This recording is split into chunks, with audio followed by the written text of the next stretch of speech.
पुण्यात्माओं, ये इतिहास है हमारे हिंदू धर्म के धर्म गुरुओं का, इनके इनके द्वारा दिए गए स्पिरिचुअल नॉलेज का। इन आचार्यों और शंकराचार्यों और हमारे धर्म गुरुओं को कख नहीं पता था हमारे सदग्रंथ क्या बताते हैं, और ये के लोक वेद सुनाया करते थे। ये क्या कहते हैं कि जीव ही ब्रह्म है, अहम अयम आत्मा ब्रह्म, ये आत्मा ही परमात्मा है।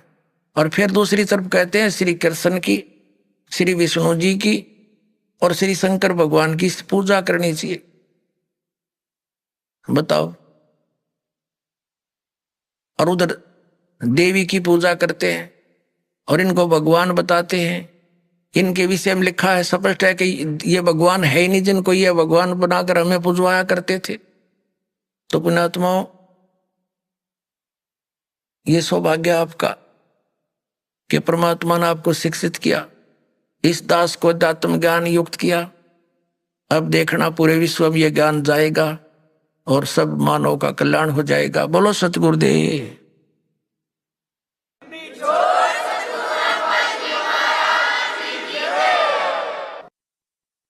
परम पिता परमात्मा पूर्ण ब्रह्म सर्व सृष्टि रचनहार कबीर परमेश्वर जी की असीम कृपा से आप पुण्यात्मा सत्संग सुनने के लिए उपस्थित हुए। जिस प्यारी आत्मा के ऊपर परमात्मा की विशेष रजा होती है, उसी को ये सु अवसर प्राप्त होता है। बहुत ही पुण्यकर्मी प्राणियों को मानव शरीर प्राप्त होता है। उससे भी पुण्यकर्मी प्राणी वे हैं जो परमात्मा की तलाश में, खोज में लगे हैं, और उनसे भी पुण्यात्मा वो प्राणी हैं जिनको सतगुरु मिल गए। तो पुण्यात्मा, आप उन तीसरे नंबर के, यानी गुड बेटर बेस्ट, ये बेस्ट आत्मा हो परमात्मा की, आपको सतगुरु मिल गए। अब आपका ये अंतिम जीवन होगा यदि आप आजीवन इस सत भक्ति पर दृढ़ रहे, नियमित रहे, आप सतलोक चले जाओगे। आप आज से नहीं लगे हो भक्ति के लिए, परमात्मा के लिए, आप युगों युगों से लगे हो। आप भक्ति मार्ग पर लगे हो, लेकिन बीच में गफलत कर जाते हो। किसी भी कारण से आपका इस भक्ति मार्ग से पैर फिसल जाता है, आप फिर यही काल के गड्ढे में, घेरे में पड़े रह जाते हो और फिर से प्रयत्न करते हो इस घेरे से निकलने का, इस कुएं से निकलने का। तो अब आपका प्रयत्न, अब आपका जो इस काल के घेरे से निकलने का ये लास्ट स्टेप रह रहा है। यदि इससे फिर फिसल गए तो हजारों युगों तक आप इस स्टेप पर नहीं आ पाओगे, इस चरण में नहीं आ पाओगे। जो इस सतमार्ग से जुड़े हैं और उनका पैर फिसल गया तो वो तो बहुत कई हजार युगों के बाद ही फिर पुनः इस भक्ति मार्ग को ग्रहण कर पाओगे। कारण क्या है? कारण ये है कि ये सत भक्ति है, यथार्थ मंत्र है। इनके जाप करने से आपकी कमाई ढेर सारी होती है, बहुत ज्यादा हो जाती, और इसका हमने संग्रह करके सतलोक जाना था इस भक्ति की कमाई के बल से, और ये अंतिम सांस तक हमने संग्रह करना था इसका। और हम किसी भी कारण से परमात्मा के इस मार्ग से विचलित हो जाते हैं अंतिम सांस तक कभी भी, तो फिर हम यही रह जाएंगे। और यहाँ का विधान है कि जैसे कर्म प्राणी ने किया है वैसे फल उसको मिलेंगे ही मिलेंगे। आपके पुण्यों का, आपकी सतभक्ति का ढेर लग जाएगा। जैसे आपको प्रथम मंत्र दिया जाता है, इसमें हमारे कमल है, हमारे शरीर के अंदर ये चक्कर बने हुए हैं। चक्कर जैसे एक मूल चक्र है, फिर स्वादिष्ठान चक्र है जिसको संतों ने स्वाद चक्र बोला है, और फिर नाभि चक्र है। नाभि कमल भी कहते हैं, मूल कमल भी कहते हैं, अधिष्ठान कमल भी कहते हैं। चक्कर कहो कमल कहो, संतों ने उसे कमल बोला है, योगियों ने चक्र बोला है। फिर हृदय कमल यानी हृदय चक्र है, फिर कंठ कमल है यानी कंठ वाला चक्र है, और फिर त्रिकुटी कमल है। तो इस प्रकार हमारे शरीर में ये जितने भी कमल चक्र हैं, इन पे एक एक देवता का अधिपत्य है। मूल चक्र के ऊपर, मूल कमल के ऊपर गणेश जी का बैरियर है। ये समझ लो ये बैरियर है, अपने हम निज धाम जाना है, ये बैरियर है। प्रथम बैरियर है मूल कमल, और दूसरा बैरियर है स्वादिष्ठान कमल यानी चक्र, स्वाद चक्र, और तीसरा बैरियर है ये नाभि चक्र, नाभि कमल।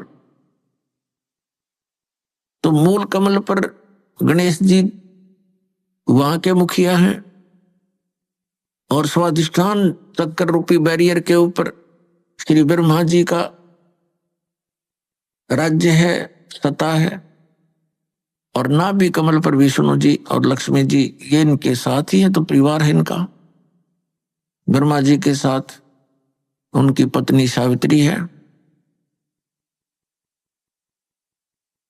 और फिर हृदय कमल पर भगवान शिव और पार्वती यहाँ के ये अधिकारी हैं, और कंठ कमल में श्री दुर्गा जी। तो इस प्रकार हमने कंठ कमल से तक जितने भी ये बैरियर हैं, इनसे पार होने के लिए आपको ये मंत्र दे रखे हैं, प्रथम मंत्र। तो इनकी भक्ति कमाई करके आप जब इन बैरियरों के पास निकट जाओगे तो आपके बैरियर का मार्ग साफ मिलेगा, और आपकी जो कमाई आपने प्रथम मंत्र में इन देवों की जो मजदूरी की है, साधना की है, ये आप वहां इनका टैक्स देते हुए चलोगे। इस प्रकार हमने सतलोक जाने में ये सहयोगी होते यदि हम इस भक्ति पर लगे रहे अंतिम सांस तक। और यदि हम इनसे फिसल गए भक्ति मार्ग से, तो फिर क्या होगा? आप जी ने जो गणेश जी की सत्र की साधना मंत्र जाप किया जो आपको दिया जाता है, तो उस कमाई को आप श्री गणेश जी के लोक में प्राप्त करोगे, वहां गण बन जाओगे। और जब आपकी इस मंत्र की कमाई खत्म हो जाएगी उस लोक में, उसके बाद आप फिर श्री ब्रह्मा जी के लोक में जाओगे, क्योंकि आपने वो भी नाम जाप कर रखा है, उसकी कमाई बहुत घनी बनी हुई है। तो वहां आप अपनी पूंजी को नष्ट करोगे देवता बनकर। उसके बाद फिर आप जाओगे श्री विष्णु जी के लोक में, क्योंकि उस नाम की भी जाप की कमाई आपने कर रखी है। और फिर वहां आपके उस नाम की जाप की कमाई समाप्त हो जाएगी, भक्ति कमाई, वो धन, तो आपको फिर वहां से निकाल दिया जाएगा। फिर आप भगवान शिव के लोक में जाओगे, और इसी प्रकार वहां भी आपके पुण्य समाप्त होने पर, भक्ति के इस जो भगवान शंकर के सत्र का नाम आपको दे रखा है उसकी कमाई नष्ट होने पर, समाप्त होने पर, फिर आप दुर्गा जी के लोक में जाओगे। और दुर्गा जी के लोक में जाकर के अपने इस पुण्य कमाई को फिर वहां नष्ट करोगे। तो इस प्रकार आपको ये पृथ्वी पर नहीं आने देगा, क्योंकि आप इतने पुण्य बन जाएंगे आपके, और पृथ्वी पर आए बिना भक्ति मिले नहीं। और भक्ति मिलेगी इस कलयुग के अंदर, सतयुग त्रेता द्वापर में आप इस भक्ति को नहीं करते, क्योंकि आप स्वयं ही जो साधना कर रहे होते उसे आपको लगता होता है कि हम बहुत सुखी हैं। और फिर आपको जो सतनाम दे रखा है, जो 2 अक्षर का, जिसमें एक ओम मंत्र है, ये ब्रह्म का। पुण्यात्माओं, एक ही जड़ी होती है, उसके प्रयोग की विधि में अंतर होने से उसका गुण बदल जाता है। तो यही समझ लेना कि जो मंत्र आपको प्रथम मंत्र में दिए हैं, वहां उस विधि से जाप करने से उसका गुण वही है।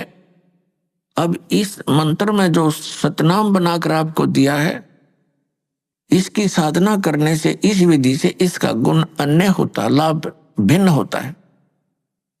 कई बोली आत्मा, क्योंकि हम युगों युगों से अज्ञान से परिपूर्ण हैं, अब ये तत्व ज्ञान प्राप्त हुआ है तो हम वकील बन जाते हैं उस अज्ञान आधार से। तो उसमें आप जी ने ये सोचना चाहिए, यदि हम विद्वान होते तो हमें यह ज्ञान पहले ही प्राप्त होता।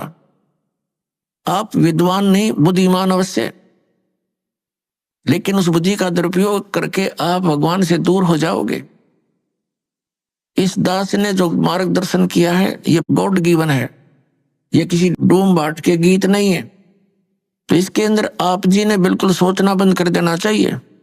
उपदेश लेने के बाद, उपदेश लेने से पहले आप बिल्कुल वकील बने रहो, खूब अच्छी तरह निरीक्षण करो हर एक बात का, और तब दीक्षा ग्रहण करो। दीक्षा ग्रहण करके अब यदि गुरु जी के वचनों में आपको अविश्वास होता है तो आपका नाम खंडित हो जाता है, भगवान से दूर हो जाते। इसलिए दास सबसे पहले आपको ज्ञान ग्रहण करने के लिए पुस्तकें देता है, सीडी बना रखी है, ये सुनो, देखो, मिलाओ दूसरे संतों से, और जब आपको संतुष्टि हो जाए कि ये मार्ग फाइनल है, सही है, तो दीक्षा लो, अन्यथा मत लो। तो जो दास फिर आपको जो भी ज्ञान दे, आप एक अच्छे विद्यार्थी की तरह निरसंशय होकर सुनो, श्रद्धा से सुनो, ब्लाइंड फेथ करके सुनो। पुण्यात्माओं, श्रद्धालु हमेशा अपने गुरुजी के वचन पर अंधविश्वास करता है और वही सफल होता है। लेकिन इस गुण का इन नकली गुरुओं ने दुरुपयोग कर लिया। जितने भी आप देखते हो ये संत और इनके पास गए हुए ड्योटी कितने समर्पित हैं। वो गुरुजी जो भी ज्ञान बताते हैं शिरोधार्य होता है।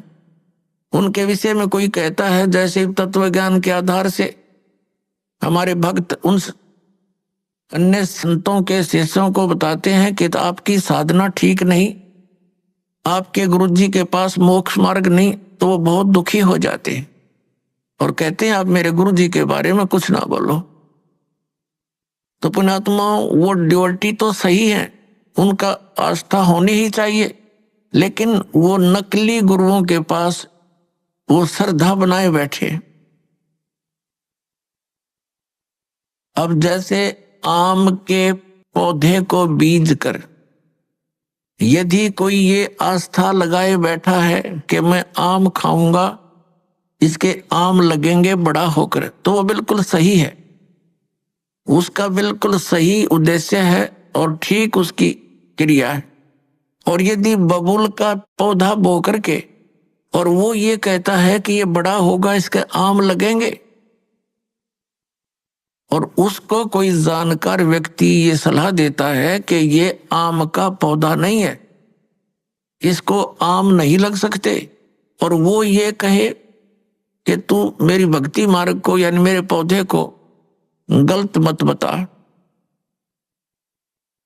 तो वो उसकी एक तो श्रद्धा है, जिस व्यक्ति ने उसको आम का पौधा बता करके बबूल दे रखा है, वो पूरा विश्वास किए बैठा है उस नकली आदमी पर। तो उस व्यक्ति को चाहिए कि इस व्यक्ति ने मेरे पौधे को ये बबूल क्यों बताया, उसकी फिर पूरा निरीक्षण करना चाहिए, तब उसकी सिंचाई करे, ना तो बबूल बोने का क्या यूज। तो जैसे भी किसी को यह शंका उत्पन्न करता है कोई कि भी आपका भक्ति मार्ग ठीक नहीं, तो उससे पूरा पूछे, अच्छी तरह निरीक्षण करे और फिर इन सदग्रंथों से मेल करे, क्योंकि किसी के लोक वेद से यानी कहने सुनने मात्र से अपने पद से डगमग होना ठीक नहीं। अपने आत्मा ये दास आपको जो ज्ञान देता है ये शास्त्र अनुकूल है। पवित्र श्रीमद् भगवत गीता, पवित्र चारों वेद और पवित्र पुराण, ये पवित्र हिंदू धर्म के श्रद्धालुओं के लिए शिरोधार्य है। शिरोधार्य का अर्थ होता है इनमें जो लिखा है वो सत्य है, और इससे बाहर कोई बताता वो असत्य है। असत्य डुप्लीकेट और सत्य ओरिजिनल। तो ओरिजिनल वस्तु से लाभ होगा, डुप्लीकेट से नहीं होगा। श्रीमद् भगवत गीता अध्याय नंबर 16 के श्लोक 23-24 में स्पष्ट किया है कि अर्जुन, शास्त्र विधि को त्याग कर जो मनमाना आचरण करते हैं उनको न तो कोई सुख प्राप्त होता है, न उनकी गति होती है, और न ही कोई सिद्धि को प्राप्त होते हैं, अर्थात यूजलेस। तो फिर फायदा क्या उस भक्ति के करने का। तो गीता अध्याय नंबर 16 के श्लोक नंबर 24 में तुरंत कहा कि इससे तेरे लिए अर्जुन कर्तव्य और अकर्तव्य की व्यवस्था में, यानी कौन सी भक्ति करनी चाहिए और कौन सी ना करनी चाहिए, सदग्रंथ ही प्रमाण है, उनको आधार मान। सदग्रंथों के विपरीत कोई ज्ञान देता है उसको स्वीकार मत करना, वो गुरु ठीक नहीं। भावार्थ ये है इस पवित्र सदग्रंथ के इस श्लोकों का। तो पुण्यात्मा, ऐसे तो आपको भी कोई कह सकता है कि आपके गुरुजी का ज्ञान ठीक नहीं, तो उसे प्रमाण लीजिए और फिर अपने प्रमाण दीजिए, और फिर भी आपको कोई भिन्नता लगे तो बेशक किसी को स्वीकार कर लीजिए। लेकिन दास ये दावे के साथ कहता है कि इस विश्व के अंदर इस दास के अतिरिक्त न तो तत्व ज्ञान है और न ही भक्ति का कोई मंत्र समाधान है। सबके पास यूजलेस मंत्र है, मोक्षदायक नहीं है, वो सब झूठे और गलत मंत्र है, शास्त्र विरुद्ध ज्ञान है। ये ढोल के डंके पर कहते हैं। और ऐसा है तो प्रमाण दे कोई हमारे सामने आए। हमने अध्यात्म ज्ञान चर्चा का एक प्रोग्राम चलाया, उसमें सामने आए और अपना पक्ष प्रस्तुत करे।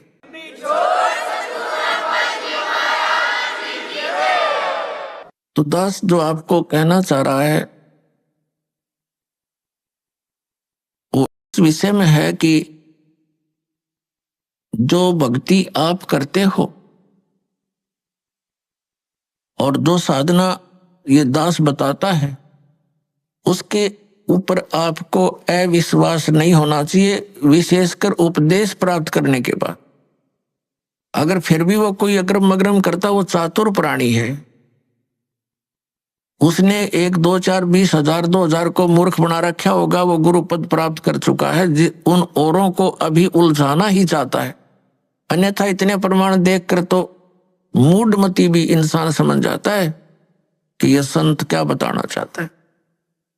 तो कहने का दास का तात्पर्य यह है कि जब आप उपदेशी हो जाओ उसके बाद आप दास के वचन सुनो और उनको फाइनल मानो। उपदेश लेने से पहले आप पूरी तर्क वितर्क करो, अपने माइंड से एक दूसरे के साथ करो कि ये कैसे लिखा है, ये ऐसे लिखा, फिर प्रमाण देखो। हमने तो अध्याय और उनके पृष्ठ नंबर और अध्याय नंबर, उनके श्लोक नंबर दे रखे हैं, आपके प्रमाणित ग्रंथ होंगे। पुण्यात्माओं, दास अपनी तरफ से एक शब्द नहीं बोलता, क्योंकि हम जीव हैं। जीव जो अपनी तरफ से बोलेगा वो यदि सदग्रंथों से परिचित नहीं है तो जीव सतर का ही बोल सकता है। लेकिन दास ने उन सदग्रंथों को पढ़ा है जो गॉड गिवन है, और गॉड गिवन जो विचार है वो जीव सतर से बाहर होते हैं। गॉड गिवन परमात्मा दत्त जो ज्ञान है उस पर जीव सोच ही नहीं सकता वहां तक, तो उनको हमने फाइनल ही मानना होगा। दैट्स ऑल, ये समझ लेना। और ये आपको निश्चय हो जाना चाहिए कि दास जो बोलेगा वो सदग्रंथों से ही बोलता है। जो सदग्रंथों में लिखा है और जिसको हमारे धर्मगुरु समझ नहीं सके, दास उनको समझा रहा है कि इस सदग्रंथ का कहने का तात्पर्य ये है, ये नो का नो लिखा हुआ है, एज इट इज रिटन है, जो का त्यों लिखा हुआ है, और उसको हमारे धर्मगुरु समझ नहीं सके। बस इतनी सी बात। अब धर्मगुरु कौन होता है? जो धार्मिकता और सदग्रंथों का ज्ञान दे, और जो सदग्रंथों के विपरीत ज्ञान देता है और आपस में लड़ा के मारता है, वो ना धर्मगुरु है ना उसके धार्मिकता आसपास है, वो तो एक राक्षस व्यक्ति है। पीछे आप देखते आए हो, हिंदुओं के गुरु मुसलमानों के साथ लड़ाते हैं, मुसलमानों के गुरु हिंदुओं के साथ लड़ाई करवाते हैं अपने उल्लू सीधा करने के लिए, और वो हमें मूर्ख बनाते रहे।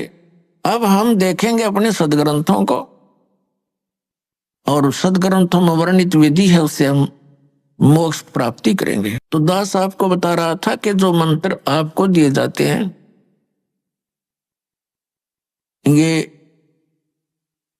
आपको यहां प्रयोग नहीं करने चाहिए थे। आपने इनकी कमाई को संग्रहित करना है, सुरक्षित रखना है।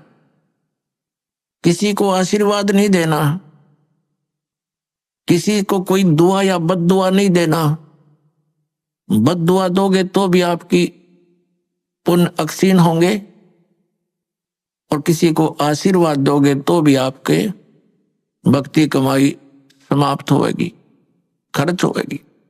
अब जैसे कोई एक पहिए से, एक टायर से हवा और दूसरे टायर में भरे, वो कितना बुद्धिमान है, दोनों कंडम। कोई युद्ध है इसका, ये बुद्धिमान व्यक्ति ऐसे काम करता है, उसको सलाह देगा भाई यहां से जाइए, वहां आगे एक हवा भरने का यंत्र है, आप वहां से हवा भराइए, दोनों का काम चले। तो इस प्रकार हम अगर आशीर्वाद दे देते हैं तो हमारी पूंजी नष्ट हो जाती है, मैं भक्ति। अब ना उसको लाभ, उसको थोड़ा सा लाभ उसको होगा, और आप यहीं रह गए, दोनों चौड़ चपट, क्या फायदा। तो इस प्रकार हमने अपने बच्चों को, भाई बहन, माता पिता, सबको, संबंधित जितने मित्र हैं या वैसे भी कोई, एक सद्भावना पूर्वक सबसे प्रार्थना करनी चाहिए कि आप भी दीक्षा लो और अपनी हवा आप भरो। जैसे एक पंप दे दिया जाता है साइकिल में हवा भरने का, तो सब ले लो पंप और अपनी भरो हवा, जब जरूरत पड़े फुल करो और चलो गाड़ी पर, सवारी पर। तो कहने का भाव ये है कि इसी प्रकार गुरुदेव जी से दीक्षा लेकर के आप स्वयं अपने भक्ति मंत्र के जाप साधना के द्वारा अपने टायर में हवा स्वयं भरो और फिर चलो। तो इस प्रकार आप जी ने अब ना किसी को आशीर्वाद देना है, ना किसी को बद्दुआ देनी, दोनों में हमें हानि है।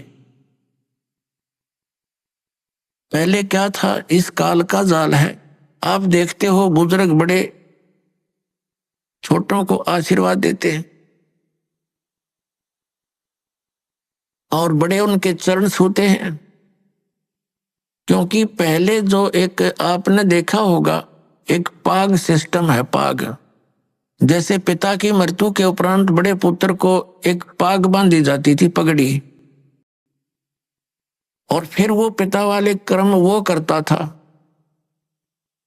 आप पिछला इतिहास देखिएगा तो उसमें क्या होता है कि वो आशीर्वाद देने वाला अपनी पूंजी नष्ट करता है और उनको आशीर्वाद देता। जैसे आपने देखा होगा एक पुत्रवधू अपनी सास के पैर दबाती है, या किसी और बड़ी बूढ़ी के उसके पास बैठी है उसके पैर छूती है, वो उसको दुआ देती है, पुत्रवती हो, हाँ, तेरे बेटे हो, पुतों फड़िए दूध दो ना, ये इस तरह के देते हैं। तो वो बुढ़िया के पास जो चौनी थी वह तो पुत्रवधू को दे दी, आप खाली होगी, आगे चारदर है ही नहीं। तो इस प्रकार हमने अपनी इस भक्ति को बर्बाद नहीं करना है। ना किसी पुत्र वधू को आशीर्वाद देना है। पुत्र वधू को भी परमात्मा से जोड़ दे, बेटी अपनी कमाई कर, और तेरा भी कल्याण हमारा भी कल्याण होगा। अपने आत्माओं,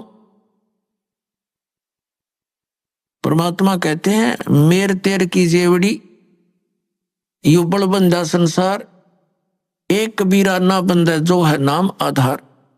जिसने नाम प्राप्त हो गया, परमात्मा को आधार मानकर चल रहा है, वो इस संसार की मेर तेर की जेवड़ी में बंधा नहीं गा। अब हमने देखी है बुढ़िया किस प्रकार आशीर्वाद देती है। जब पुत्र वधू का उसकी अच्छा मेल सा है तो आशीर्वाद दे रही है, तेरे भाई जियो, तेरे भतीजे जियो, और तू बूढ़ सुहागन हो। बूढ़ सुहागन माने मरा इतना तेरा पति नहीं मरा, वरदोस्ता तक सुहागन बनी रहे। और अगले दिन उसकी होगी अनपन, बुढ़िया दे रही है गाल उसने, तेरे भाई मरियो, तेरे भतीजे मरियो, तो रांड होइयो। बताओ, वो दूना टोटा कर लिया उसने। पहले तो आशीर्वाद देकर खोई, फिर उसने बद्दुआ देकर भक्ति खोई। तो ये कोई बात हुई? जो दास आपको कह रहा था कि ये भक्ति मार्ग जो अब प्रारंभ हुआ है, ये चौथे युग में ही होता है, और ये समय है उसका। श्रीमद् भगवत गीता अध्याय नंबर 4 के श्लोक नंबर 7 में कहा है, यदा यदा ही धर्मस्य ग्लानि भवति भारत। जब जब धर्म के अंदर नफरत पैदा हो जाती है, अधर्म बढ़ जाता है, धर्म का नाश हो जाता है, तो काल भगवान कहता है तब मैं अपने अंश अवतार सृजन करता हूं, भेजता हूं। अपने आत्मा आप जी को दास बार बार बताता है, हम काल के लोक में रह रहे हैं, सरपुरुष के लोक में। और गीता जी का ज्ञान ये काल भगवान यानी ब्रह्म श्री कृष्ण जी में प्रवेश करके बोल रहा है। ये कहता है कि जब अधर्म बढ़ जाता है और धर्म की हानि होने लगती है, तो मैं अपने अंश अवतार भेजता हूं, जैसे श्री राम श्री कृष्ण रूप में, श्री परशुराम रूप में, और वो अधर्म का नाश करते हैं। और दूसरे परमात्मा कौन है? जो हमारे लिंक में है, जिनसे हम संबंधित हैं।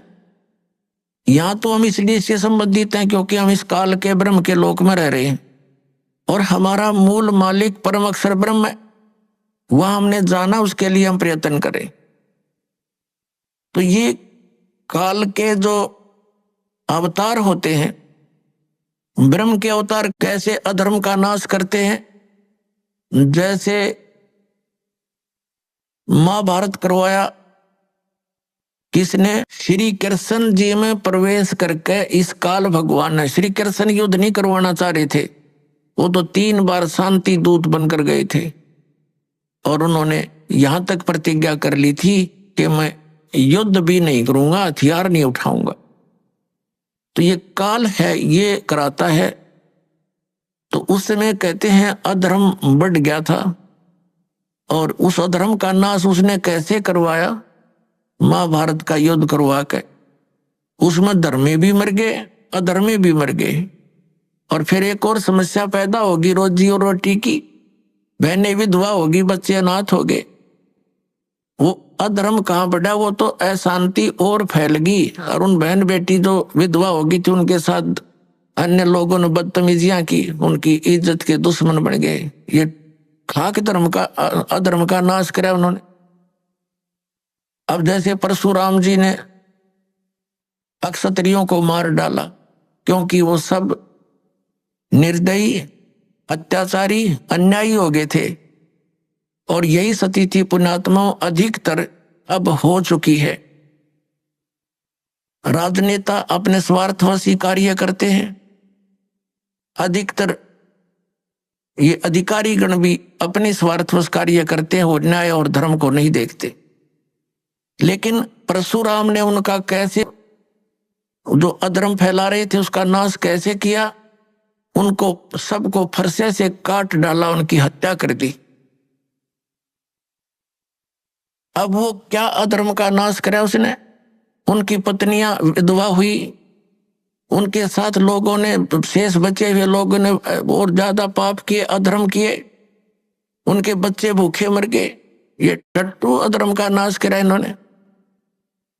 तो पुण्यात्माओं, परमात्मा कैसे उस अधर्म का नाश करता है, अधर्म की कैसे प्रलय करता है, जो अब होने जा रही है। परमेश्वर 600 वर्ष पहले आए थे, उस समय उन्होंने ये तत्व ज्ञान और अपनी समर्थता का प्रमाण दिया था। परमात्मा ने ऐसे सुख दिए थे जो उनकी शरण में आए थे। 64 लाख शेष हुए थे कबीर परमेश्वर जी के।